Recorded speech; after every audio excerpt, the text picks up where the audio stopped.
పౌర భక్తి ఏమిటో దేశభక్తి ఏమిటో భారత్ మాతాకి ఒక్కసారి ఆ జెండాను మీ కుడి చేతి నుంచి పైకి తీసుకొచ్చులో పాల్గొనేవాడే సైనికుడు కాదు కేవలం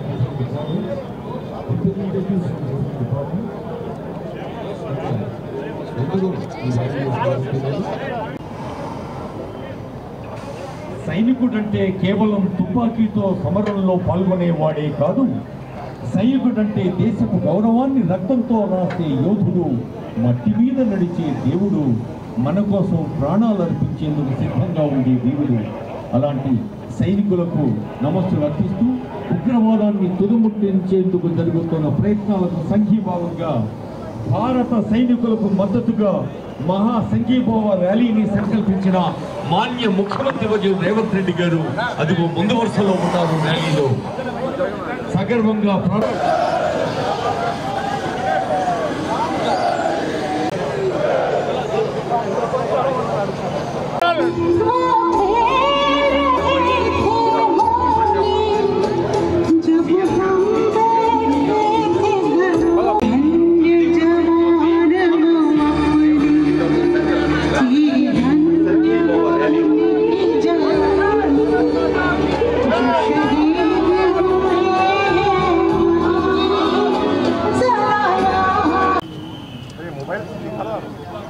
मोबाइल निकालो यार, लो मोबाइल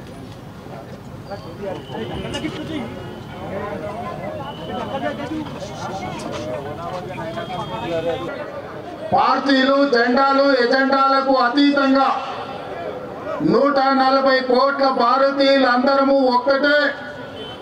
ఈ భారత మాత రక్షణలో మనమందరం ఏకమై మన సార్వభౌమ అధికారం మీద ఎవరు దాడి చేసినా వాళ్ళను వదలబోమనే సందేశాన్ని ఈ తెలంగాణ నడిగడ్డ మీద నుంచి భారత వీర జవాన్లకు మనము అండగా నిలబడి వాళ్ళకు ఒక స్ఫూర్తిని ఇవ్వడానికి ఈరోజు వేలాదిగా ఇక్కడ మనం సమావేశమై ఈ సమావేశంలో ఈ దేశ సరిహద్దుల్లో దేశ రక్షణలో పనిచేసిన మాజీ ఆర్మీ అధికారులు, ఈ రాష్ట్ర పోలీస్ వ్యవస్థలో శాంతి భద్రతలను కాపాడుతున్న పోలీసు అధికారులు, ఈ రాష్ట్రాన్ని నడిపిస్తున్న సచివాలయ ఉద్యోగులు, ఈ రాష్ట్ర ప్రజలందరూ ఈరోజు మన వీర జవాన్లకు అండగా నిలబడడానికి ఇక్కడికి విచ్చేసినందుకు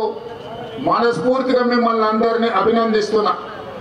ఈ సందర్భంగా పాక్ ఉగ్రవాదులకు, పాకిస్తాన్ పాలకులకు అంతర్జాతీయ ముఖ చిత్రంలో ఉన్న ఏ దేశమైనా ఉగ్రవాదాన్ని ప్రోత్సహించి ఈ దేశ సార్వభౌమ అధికారం మీద దాడి చేయాలనుకున్న వాళ్లకు ఈ వేదిక మీద నుంచి హెచ్చరిక జారీ చేయదలుచుకున్నా. మా దేశ సార్వభౌమ అధికారం వైపు కన్నెత్తి చూసినా ఈ భూమి మీద మీకు నూకలు చెల్లినట్టే, ఈ భూమి మీద మీరు నివసించడానికి మీరు అర్హత కోల్పోయినట్టే అని చెప్పి నేను ఈ వేదిక మీద నుంచి హెచ్చరిక జారీ చేయదలుచుకున్నా. ఎన్నికలు వచ్చినప్పుడు రాజకీయాలు ఉండొచ్చు, ఎన్నికల సందర్భంగా భిన్న సిద్ధాంతాలు ఉండొచ్చు. మా నాయకుడు మల్లికార్జున్ ఖర్గే గారు, ప్రధాన ప్రతిపక్ష నాయకుడు రాహుల్ గాంధీ గారు ఈ దేశ ప్రధానమంత్రిని కలిసి సంపూర్ణంగా మేము అండగా నిలబడతాం, ఉగ్రవాదుల యొక్క పీచ మణిచివేయండి అని చెప్పి మద్దతు ఇచ్చిండ్రు. ఇది భారతీయుల యొక్క స్ఫూర్తి.